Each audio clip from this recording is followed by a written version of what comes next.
आप सभी को नववर्ष 2021 की हार्दिक शुभकामनाएं।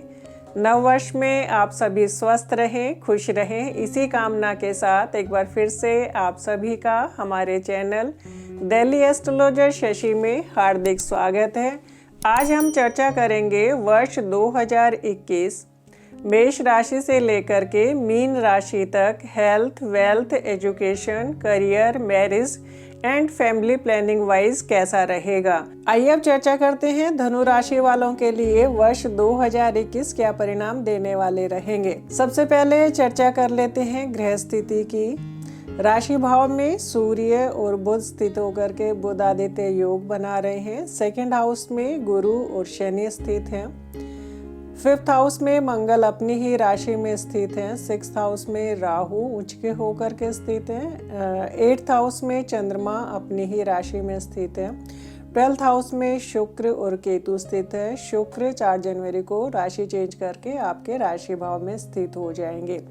तो सबसे पहले हम चर्चा कर लेते हैं हेल्थ वाइज ये वर्ष कैसा रहेगा। हेल्थ के लिए सबसे पहले जब भी देखा जाता है तो छठा भाव हमें देखना चाहिए, और छठे भाव का संबंध यदि हमारे राशि भाव से या राशि से बनता है तो हमें थोड़ी सी सावधानी बरतनी चाहिए।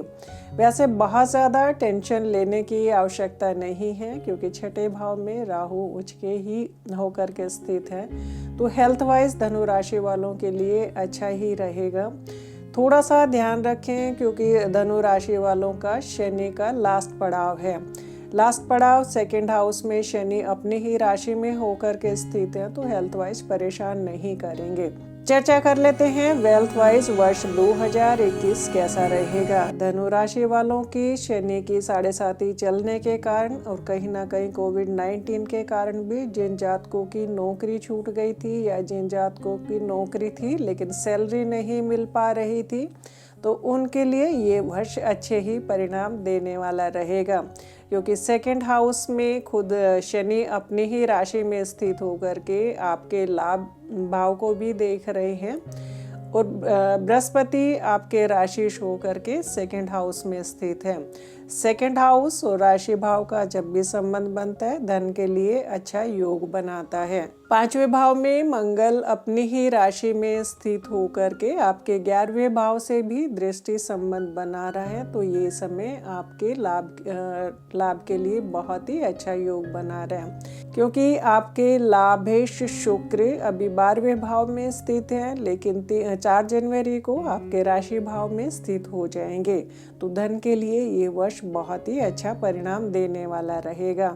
शनि की 7.5 से गुजरते हुए जो भी मानसिक तनाव से गुजर रहे थे, खास करके धन को लेकर के जो मानसिक तनाव था, तो धन के बारे में ज़्यादा सोचना बंद कर दीजिएगा, क्योंकि धन के बहुत ही सुंदर योग बन रहे हैं। क्योंकि आपके नवमेश सूर्य आपके राशि भाव में स्थित है, आपके कर्मेश बुध के साथ में स्थित हैं, तो इस प्रकार से जब भी योग बनता है तो ये धन के लिए बहुत सुंदर योग बनाता है। चर्चा कर लेते हैं एजुकेशन के लिए ये वर्ष कैसा रहेगा। जब भी हमारे राशि भाव में बुध आदित्य योग बन जाता है तो बुद्धि विवेक का साथ मिल जाता है, और ख़ास करके जब हमारे नवमेशी राशि भाव में स्थित हो जाए तो फिर वो वर्ष तो पढ़ाई के लिए अच्छा होता ही है। वैसे भी आपके पंचमेश मंगल अपने ही भाव में स्थित है, अपने भाव में स्थित होकर के अपने भाव को बल प्रदान कर रहे हैं, तो एजुकेशन के लिए ये वर्ष बहुत ही अच्छा रहने वाला है। चर्चा कर लेते हैं करियर वाइज ये वर्ष कैसा रहेगा। सबसे पहले जॉब को डिस्कस करते हैं, उसके बाद में बिजनेस पर आएंगे। जॉब के लिए हमारा 2, 6, 10 भाव देखे जाते हैं, तो इनका जितना सुंदर योग बनता है जॉब के लिए वो समय उतना ही अच्छा रहता है। तो आपके 10वें सूर्य आपके सेकंड हाउस में स्थित है। सेकंड हाउस में बृहस्पति भी स्थित है, जो कि आपके राशिश हैं।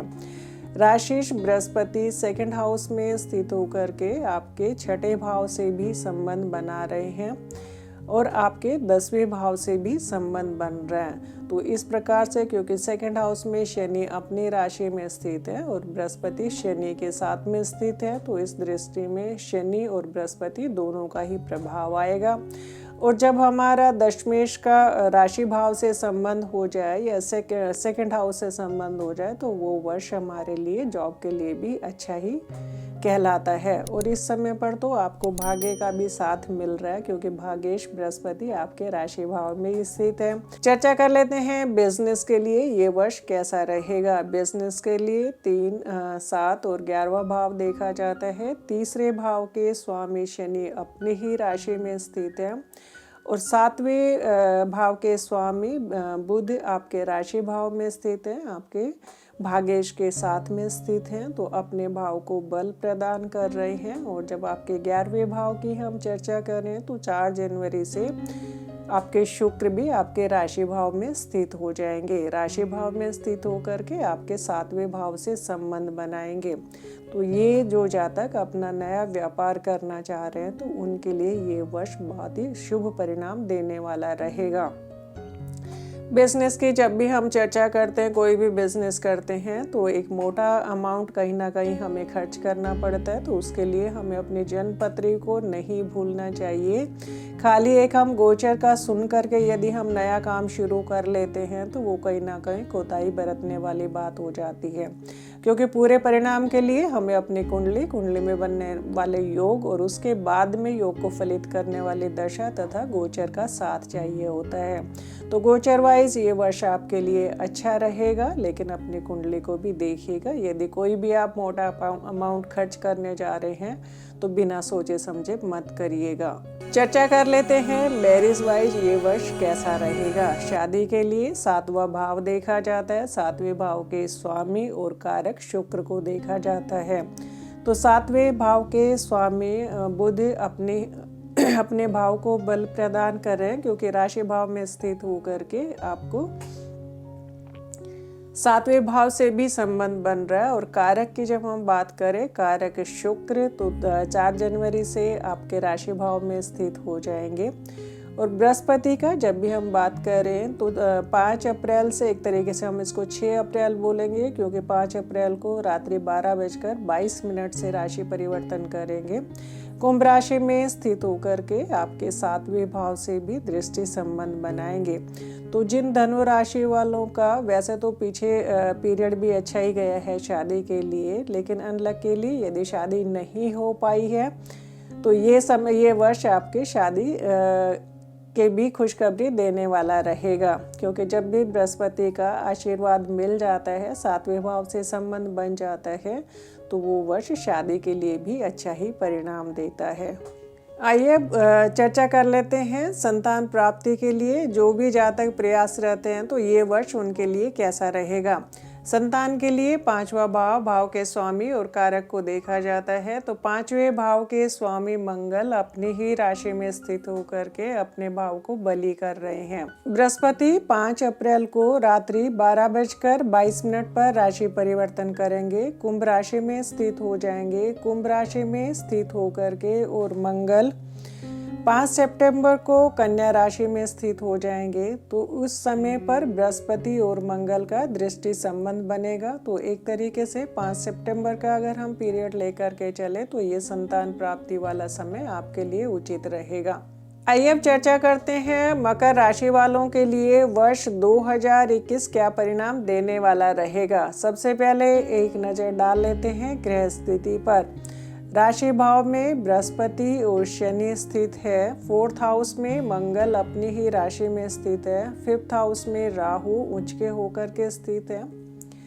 7th हाउस में चंद्रमा अपनी ही राशि में स्थित है। 11वें भाव में शुक्र और केतु स्थित है। 12वें भाव में सूर्य और बुध स्थित है। तो सबसे पहले चर्चा करेंगे हम हेल्थ वाइज राशिश अपनी ही राशि में स्थित होकर के अपने भाव को बल प्रदान कर रहे हैं। हेल्थ वाइज ये वर्ष अच्छा जाएगा, लेकिन 12वें भाव में या दूसरे भाव में जब भी सूर्य हो तो आंखों का ध्यान रख करके चलना चाहिए, क्योंकि 12वां भाव लेफ्ट आई के लिए देखा जाता है। तो जब भी सूर्य का यहाँ संबंध आता है तो आंख से संबंधित कई बार हमें रोग हो जाते हैं। अपनी आंखों का ध्यान रख करके चलें। हेल्थ वाइज 12वें भाव के स्वामी शुक्र आपके राशि भाव में स्थित हैं, जो कि तीसरे भाव के भी स्वामी हैं। भागदौड़ थोड़ी सी ज़्यादा रहेगी। वैसे ये समय आपका अच्छा ही रहेगा क्योंकि राशि आपके राशि भाव को बल प्रदान कर रहे हैं। चर्चा कर लेते हैं वेल्थ वाइज ये वर्ष कैसा रहेगा। वेल्थ का सबसे पहले सेकंड हाउस को देख लेते हैं। सेकंड हाउस के लॉर्ड अपने ही भाव में स्थित है, अपने से 12वें भाव में स्थित है, लेकिन अपने भाव में स्थित हो करके कहीं ना कहीं सेकंड हाउस को भी बली ही करते हैं। कुटुंबजनी का साथ मिलेगा, खर्च उन पर थोड़ा सा बढ़ेगा। राशि भाव में स्थित होकर के सेकंड लॉर्ड आपके 10th हाउस से भी संबंध बनाएंगे और 10th हाउस का जब भी सेकंड हाउस से संबंध बनता है तो जॉब में उन्नति का योग भी बनाता है और जॉब से धन लाभ भी देता है। 11वें भाव की जब भी हम चर्चा करें, 11वें भाव के स्वामी मंगल आपके 4थे भाव में स्थित है। ये जब भी किसी भी भाव के स्वामी केंद्र या त्रिकोण में आ जाते हैं तो कहीं ना कहीं वो अपना परिणाम अच्छा भी देते हैं। 6ठे 8वें 12वें भाव का जब भी संबंध होता है तो परिणाम अच्छा नहीं मिलता है, लेकिन 11वें भाव का संबंध हो रहा है तो ये हमें भूमि भवन वाहन से धन लाभ के योग भी बनाता है। 4थे भाव में स्थित होकर के मंगल अपने भाव को भी बल प्रदान कर रहे हैं। तो मकर राशि वालों के लिए ये वर्ष हर प्रकार से अच्छा ही परिणाम देने वाला रहेगा। धन के लिए 5वां भाव, 5वें भाव में राहु उच्च के होकर के स्थित हैं तो 5वां भाव भी बली हो जाएगा। लेकिन 5वें भाव में जब भी राहु स्थित होते हैं तो कई बार हम बुद्धि विवेक का साथ छोड़ देते हैं और सही डिसीजन नहीं ले पाते हैं। तो इस समय पर हमें धन प्राप्ति के लिए बुद्धि विवेक का भी साथ चाहिए। वैसे आपके 5वें भाव को शुक्र भी देख रहे हैं, लेकिन शुक्र का 4 जनवरी को राशि परिवर्तन हो रहा है तो ये 27 दिन खर्चे वर्चे ज़्यादा हो सकते हैं। चर्चा कर लेते हैं एजुकेशन के लिए वर्ष 2021 क्या परिणाम देने वाला रहेगा। जब भी एजुकेशन की बात की जाती है तो 5वां भाव ग्रेजुएशन के लिए देखा जाता है, 9वां भाव पोस्ट ग्रेजुएशन के लिए देखा जाता है। तो 5वां भाव जितना भी बली होता है परिणाम हमें अच्छे ही मिलते हैं। 5वें भाव में राहु उच्च के होकर के स्थित है और राहु को विदेशी लैंग्वेज के लिए भी देखा जाता है। तो यदि हम लैंग्वेजेस सीखना चाहते हैं तो उसके लिए ये समय हमारे लिए अच्छा ही रहेगा, क्योंकि 5वें भाव को बृहस्पति लग्न भाव से दृष्टि प्रदान भी कर रहे हैं। राशि भाव में स्थित होकर के बृहस्पति आपके 5वें भाव को भी देख रहे हैं और 9वें भाव को भी देख रहे हैं। तो 5वां भाव और 9वां भाव एजुकेशन के लिए देखा जाता है और 12वां भाव विदेश के लिए देखा जाता है। तो यदि आप विदेश में जाकर के एजुकेशन प्राप्त करना चाह रहे हैं तो ये वर्ष आपके लिए अच्छा ही रहेगा, क्योंकि जब भी 12वें भाव का संबंध हो जाता है और हमारे 5वें या 9वें भाव से संबंध हो जाता है तो विदेश जाकर के एजुकेशन प्राप्ति का भी समय होता है। तो जो जातक विदेश में जाकर के पढ़ाई करना चाह रहे हैं तो उनके लिए ये समय उचित रहेगा। चर्चा कर लेते हैं करियर वाइज ये वर्ष कैसा रहेगा। सबसे पहले करियर में हम जॉब को देख लेते हैं। जॉब के लिए 10वां घर, दूसरा, छठा और 10वां तीनों ही त्रिकोण देखने चाहिए। तो सेकंड हाउस के लॉर्ड अपने ही राशि में स्थित होकर के अपने भाव को बल प्रदान कर रहे हैं और सेकंड लॉर्ड शनि आपके 10वें घर में तुला राशि को भी देख रहे हैं, जो शनि की उच्च राशि होती है। तो ये दूसरे और छठे भाव का जब भी हम लेकर के चलें तो छठा भाव कंपटीशन के लिए देखा जाता है। तो इसलिए त्रिकोण दूसरा, छठा और 10वां भाव त्रिकोण भाव कहलाते हैं कि हम कंपटीशन करेंगे तो हमें जॉब मिलेगी, जॉब मिलेगी तो हमें धन लाभ होगा। तो जब भी हमारा दूसरा और 10वां भाव बली हो जाता है तो वो वर्ष हमें नौकरी प्राप्ति करने वाला रहता है। तो इस वर्ष आप कोशिश करिएगा, नौकरी प्राप्ति के योग बन रहे हैं, क्योंकि आपके दशमेश आपके लाभ भाव में स्थित है और आपके लाभेश आपके सुख भाव में स्थित है। तो आपको आपके द्वारा किया गया पराक्रम आपको नौकरी भी दिलाएंगे, लाभ भी दिलाएंगे और सुख भी दिलाएंगे। चर्चा कर लेते हैं बिजनेस के लिए। बिजनेस के लिए 7वां भाव, भाव के स्वामी और कारक बुध को देखा जाता है। राशि भाव में शश योग बन रहा है। शश योग जब भी बनता है तो जातक को नई ऊंचाइयों पर पहुंचाता है, क्योंकि शनि से संबंधित जो भी हम कार्य करते हैं शनि से संबंधित ही भूमि, भवन, पेट्रोल इत्यादि का भी सब काम उसी में आ जाता है। खास करके जो जातक यदि पॉलिटिक्स में होते हैं तो उनके लिए भी शिष्य योग बहुत ही अच्छा परिणाम देने वाला रहता है। 7वें भाव के स्वामी चंद्रमा अपने ही भाव में स्थित होकर के अपने भाव को बल प्रदान भी कर रहे हैं।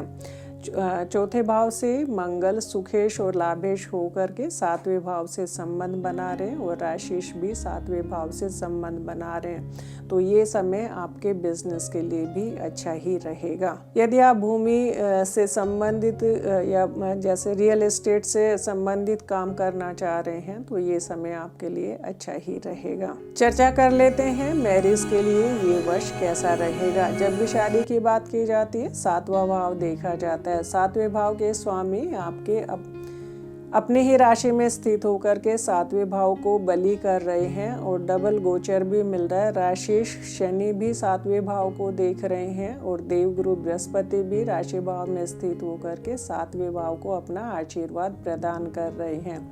तो जब भी हमें डबल गोचर मिल जाता है तो वो वर्ष कार्य सिद्धि करने वाला ही रहता है। तो मकर राशि वालों का जिनकी शादी अभी तक नहीं हो पाई है, क्योंकि मकर राशि वालों की शादी वैसे भी थोड़ी डिले ही होती है, तो उनके लिए ये वर्ष मनोकामना पूर्ण करने वाला ही रहेगा। चर्चा कर लेते हैं जो भी जातक फैमिली प्लानिंग के विषय में सोच रहे हैं उनके लिए ये वर्ष कैसा रहेगा। संतान की जब भी बात की जाती है तो 5वें भाव को देखा जाता है। 5वें भाव के स्वामी शुक्र आपके 11वें भाव में स्थित हैं, राहु केतु के साथ में है, तो परिणाम थोड़ा सा डिले देते हैं, कई बार पहला मिसकैरेज करा देते हैं। वैसे आपके 2nd भाव के स्वामी शनि आपके राशि भाव में स्थित होकर के देवगुरु बृहस्पति के साथ में स्थित होकर के आपके 5वें और 7वें भाव से भी संबंध बना रहे हैं तथा 9वें भाव से भी संबंध बना रहे हैं। तो ये समय आपके संतान प्राप्ति के लिए भी ये वर्ष इंडिकेशन देता है। पूरे परिणाम की जब भी हम चर्चा करते हैं तो हमें जन्म कुंडली में बनने वाले योग और योग को फलित करने वाली दशा तथा उसके बाद में गोचर का परिणाम मिलता है। गोचर वाइज ये परिणाम आपके हर प्रकार की इच्छा पूर्ति करने वाला ही रहेगा। यदि आपको हमारी ये वीडियो पसंद आई हो तो लाइक करें, शेयर करें, कमेंट्स करें। Thank you.